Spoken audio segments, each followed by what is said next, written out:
एका हातामध्ये शस्त्र दुसऱ्या हातामध्ये शास्त्र घेऊन ज्यांनी आपल्या दरबारात मनुष्यालाच नव्हे पशु जनावरांनाही उत्तम न्याय देण्याचं काम केलं त्या पुण्यश्लोक राष्ट्रमाता लोकमाता अहिल्यादेवी होळकर स्वराज्याची भगवी पताका ज्याने अटकेपार नेऊन लावण्याचं काम केलं ते होळकर साम्राज्याचे संस्थापक सुभेदार मल्हारराव होळकर ज्यांचं नाव घेताच शत्रू मैदानामध्ये हत्यार टाकून पळ काढायचा असे छत्रपती सम्राट राजराजेश्वर महाराजा यशवंतराव होळकर महाराष्ट्राचा आराध्य दैवत छत्रपती शिवाजी महाराज राज्यघटनेचे शिल्पकार परमपूज्य डॉक्टर बाबासाहेब आंबेडकर गोरगरीब दलितांचे कैवारी महात्मा फुले नारी शक्तीचा सन्मान माता सावित्रीबाई माता जिजाऊ माता भीमाई माता रमाई आणि माझ्यासारख्या असंख्य चळवळीतील कार्यकर्त्यांना चळवळीमध्ये काम करण्याचं बळ निर्माण करून देण्याचं काम केलं ते धनगर समाजाच्या चळवळीतील क्रांती सूर्य स्वर्गीय बापूसाहेब उर्फ भिके कोकरे रामभाऊ आखाडे शिवाजीराव बापू शेंडगे संत बाळूमामा या सर्वांच्या चरणी नतमस्तक होऊन आज खऱ्या अर्थाने अमर उपोषणाचा दुसरा दिवस आहे आणि मल्हार योद्धे संघर्ष योद्धे दीपक भाऊ बोराडे आज धनगर समाजाला एसटीच्या आरक्षणाची अंमलबजावणी करण्याकरिता आणि हे झेंड्याच्या कातडीचं जे सरकार आहे त्या झोपा काढतंय या झोपलेल्या सरकारला त्यांनी जो शब्द दिला होता त्या शब्दाची जाणीव करून देण्याकरता आज उपोषणाला बसलेले आहेत बांधवांनो मी एवढंच सांगू इच्छितो ज्या पुण्यश्लोक राष्ट्रमाता अहिल्यादेवी होळकरांचं आपण नाव घेतो पुण्यश्लोक राष्ट्रमाता अहिल्यादेवी होळकरांनी 28 वर्ष ह्या देशाचा रणगाडा ओढायचं काम केलं राज्यकारभार सांभाळायचं काम केलं आणि आज त्याच रणराजांनी आमच्या घरात बसलेले आहेत हे आपण दुर्दैव म्हणावं लागेल आज हक्काच्या लढाईसाठी समाजाच्या अस्तित्वाचा प्रश्न आहे त्याच रणरागिनी माझ्या आज ह्या मैदानामध्ये दिसला असता तर ह्या पिबी कोकरेत त्यांच्या चरणावरती नतमस्तक झाला असता पण प्रत्येक माझ्या मल्हार योद्ध्यांना माझं एकच सांगणं आहे अरे समाजाची अनेक आंदोलन झाली असते अनेक उपोषण झाली असते आदरणीय माझे गुरुवारी ह्या ठिकाणी सर्व समोर बसलेले आहेत अर्जुन दादा सलगर असतील पुजारी साहेब असतील प्रत्येक वेळेला आम्ही एक दुसऱ्याशी संपर्क करतो आम्ही असं म्हणत नाही मी मोठा तो मोठा कोण छोटा अरे चळवळ जर जिवंत ठेवायची असेल तर आपल्याला हातात हात घालून काम करावं लागतं त्या ठिकाणी मोठा आणि छोटा ही मापा काढायची नसतात आणि जो मापा काढतो त्याची लायकी चळवळीमध्ये काम करण्याची नाही हे प्रथमतः आपण लक्षात ठेवलं पाहिजे आज ह्या माणसाला गरज काय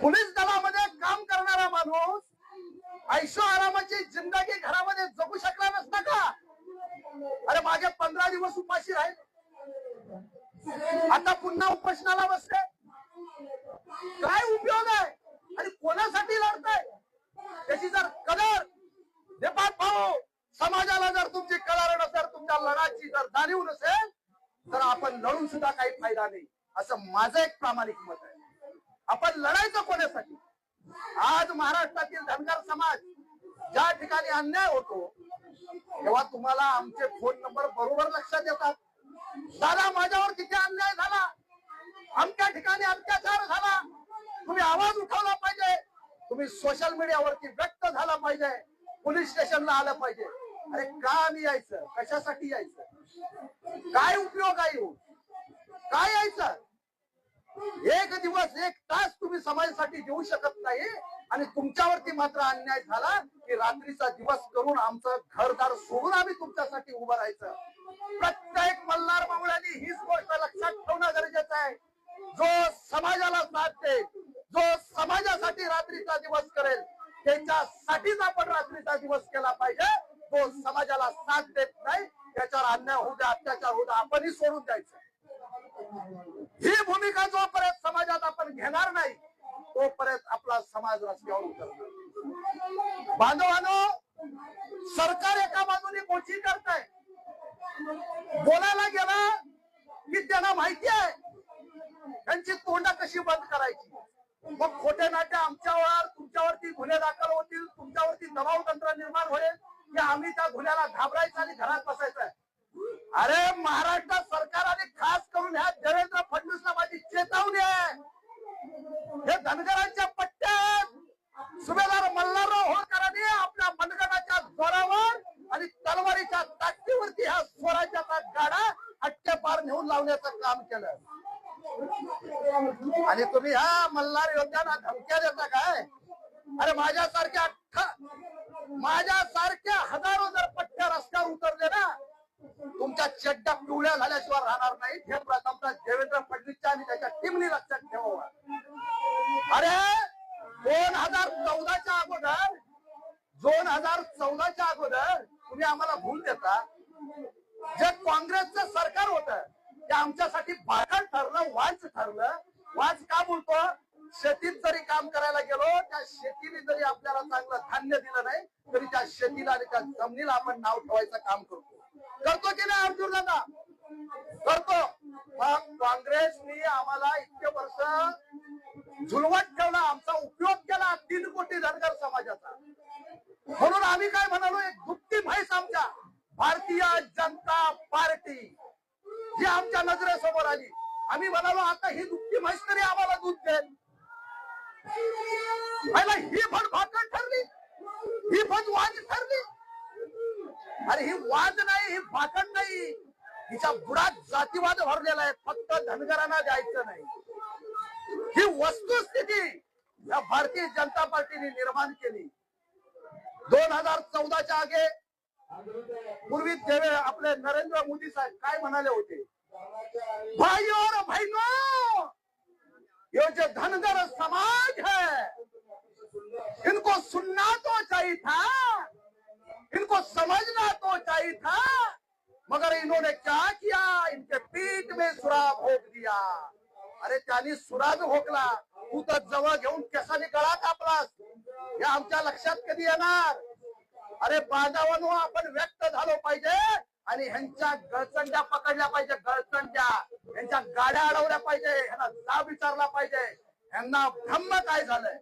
धनगरांना किती जरी आश्वासनं दिली तरी त्यांना माहिती झालंय धनगरातला बीबी कोकरे ह्या ठिकाणी बोलतोय, त्याच्या बाजूचा कोणाही शोधा, त्याच्या जवळचा कोणाही शोधा, जवळच्याला शोधणार. त्याला काय येऊ द्या, अंगुठाचा बसू दे. बाबा ये माझ्याकडे, तुझा काय बोल? बीबी कोकरे मॅनेज होत नाही, मग तुझा बोल. माझं काय? तुला काय? त्याच्या पत्रात काहीतरी दिलं, त्याचं पोट भरलं की तोच माझ्यावरती ताशारे ओढायला सुरुवात झाली. अशी करून पूर्ण धनगर समाजाच्या चळवळी बर्बाद केल्या. आणि आज हीच पण मी या व्यासपीठावरून शब्द देतो अर्जुन साहेब, नाना लक्षात ठेवा, हे आंदोलन आणि हे उपोषण आपलं लास्ट उपोषण नाहीये, ही आपली सुरुवात आहे. दीपक भाऊची तब्येत बरोबर नाही आणि दीपक भाऊच्या केसाला जरी धक्का लागला आणि त्यांच्या तब्येतीचं जर बरं वाईट झालं तर महाराष्ट्रातले जितके बी मंत्री आहेत, जितके बी आमदार आहेत, त्यांची एकही गाडी रस्त्यावरती दिसणार नाही. आणि ती जबाबदारी तुमची सर्वांची असेल. दिसू द्याल का गाडी? दिसू द्याल का? अरे मरण आला तरी करू, आपण हो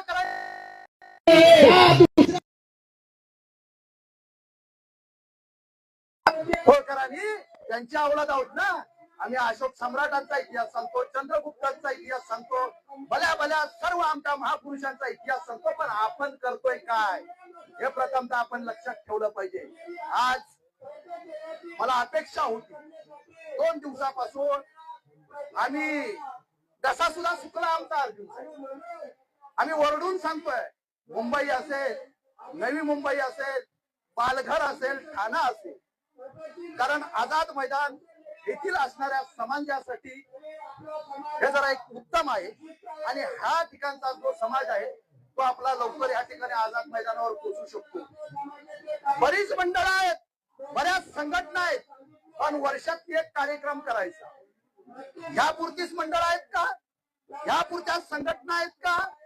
अरे बांधवांनो, ज्या ठिकाणी आपल्या अस्मितेचा प्रश्न असतो त्या ठिकाणी आमच्या लढ्यामध्ये जर आपण सामील झालो आणि त्या लढ्याला जर बळ दिलं तर ती संघटना जिवंत आहे, तर ते मंडळ जिवंत आहे असं मी म्हणतो. आज व्हॉट्सअपचे अनेक ग्रुप आहेत, मी जरा प्रखर बोलतोय, काही हरकत नाही, कोणाला राग येऊ दे नाही येऊ दे, मला कोणात पडायचं ते बाहेर वाटलं तरी चालेल आणि नाही बसायला दिलं तरी चालेल, मी असाच आहे आणि तसाच राहा, ही माझी वस्तुस्थिती आहे. आज व्हॉट्सअप ग्रुप आहेत, व्हॉट्सअप ग्रुप वरून रात्री 12-1 वाजेपर्यंत चर्चा चालू होते, वायफळ चर्चा. या नेत्याचा वाढदिवस आहे, त्या नेत्याचा, अरे त्या नेत्याचं आम्हाला नेलं काय? आज ते नेते इथे दिसत आहेत का? आलेत का आंदोलनाला पाठिंबा द्यायला, काय आंदोलनामध्ये सक्रिय व्हायला? नाही आलेत ना. पण त्यांचा उदो कशाला? आपण जातीसाठी जर ग्रुप बनवले तर जातीचा विषय त्या ग्रुपवरती झाला पाहिजे. त्या ग्रुप मधून जर आपण लेप झाला तरी पण तुम्हाला दुखतं की लेप का झालात करून. आज त्या ग्रुप वरती चर्चा करणारे माझे सगळे मल्हार बांधव आज गेले कुठे हा प्रश्न पडतोय. त्यांनी ह्या आंदोलनामध्ये सहभागी झाला पाहिजे होता, अजूनही झाला नसेल तरी माझी हात जोडून तुम्हाला कळकळीची विनंती आहे. बांधवांनो, या आंदोलनाचे तुम्ही हक्कदार आहात, या उपोषणाचे तुम्ही हक्कदार आहात, त्याचं श्रेय तुम्ही घ्या, पण ह्या आझाद मैदानावरती पोहोचा. तुम्ही जर ह्या आझाद मैदानावरती पोहोचलात तर देवेंद्र फडणवीस साहेबांची खुर्ची हलायला सुरुवात करेल आणि त्यावेळा तुमच्या ह्या आंदोलनाची दखल घेतली जाईल. हे प्रथमतः आपण लक्षात ठेवलं पाहिजे. तरी उद्या 18 तारीख आहे, परवा पाडवा आहे.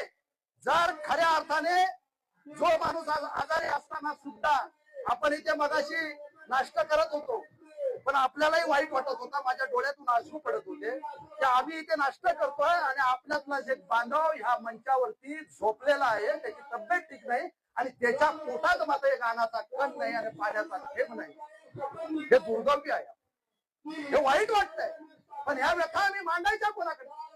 अरे धनगरांनी तुम्हाला भरभरून दिलं, पण त्या धनगराला तुम्ही इतक्या हलक्यात घ्यायला लागला.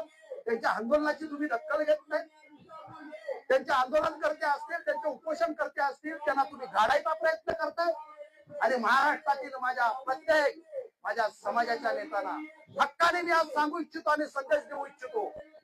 जे बी मंत्री असतील समाजाचे, जे बी समाजाचे आमदार असतील, प्रत्येक संघटनेचं नेतृत्व करणारे नेते असतील, म्हणजे अनेक कोणत्याही पक्षात असो, कारण ते कोणत्या पक्षात आहे हे आजपर्यंत आम्ही पाहिलं का?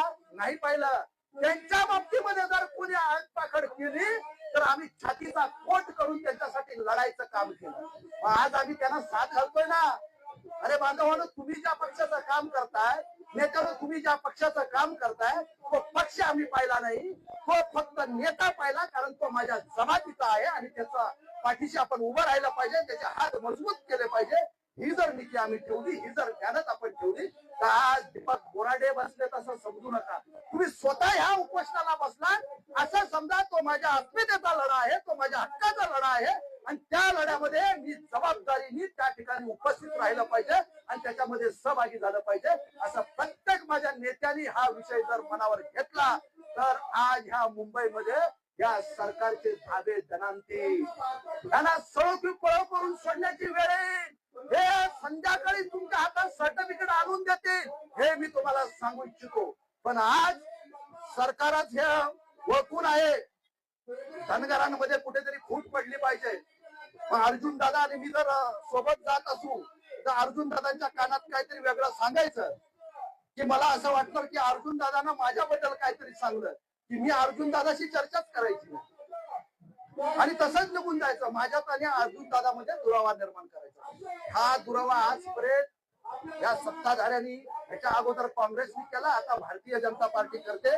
गेल्या 10 ते 12 वर्षापासून तुम्हा आम्हाला फक्त इथे गुळ लावून ठेवलाय आणि आम्ही चाटायची कामं करतो. ही वेळ आपल्याला पुन्हा येऊ नये आणि या आंदोलनाचे तुम्ही आम्ही सर्व साक्षीदार आहोत. या साक्षीदारांनी समजून आज दीपक भाऊ ज्या पद्धतीने या ठिकाणी तुमच्या आमच्या हक्काच्या लढाईसाठी आज उपोषण करतायत, त्या उपोषणकर्त्या दीपक भाऊंच्या हात आपण मजबूत करण्याचं काम करू, बळकट करण्याचं काम करू आणि खऱ्या अर्थाने महाराष्ट्राच्या मुख्यमंत्र्यांना आणि सत्ताधारी सरकारांना मी आज सांगू इच्छितो, लवकरात लवकर या धनगर समाजाच्या भावनेशी तुम्ही आज खेळताय, ते खेळण्याचं काम करू नका. लवकरात लवकर या उपोषणाची दखल घ्या. या ठिकाणी तुमचं शिष्टमंडळ पाठवा. जो काय तुम्हाला आदेश काढायचा असेल, जी आर काढायचा असेल, त्याची ताबडतोब तयारी करा. त्याच्या बैठकी घ्या. काय करायचं ते करा. तुमचा तर अभ्यास पूर्ण झालेला आहे असं तुम्ही सांगितलेलं आहे. मग आज अडचण काय हा प्रश्न पडतो. आणि लवकरात लवकर दीपक भाऊ बोराटे यांचं जे अमर उपोषण आहे ते या ठिकाणी स्थगित करा अशी मी महाराष्ट्र सरकारला आव्हान करू इच्छितो आणि विनंती करू इच्छितो आणि या ठिकाणी थांबतो. जय हिंद, जय मल्हार, जय शिवराय, जय भीम, जय संविधान.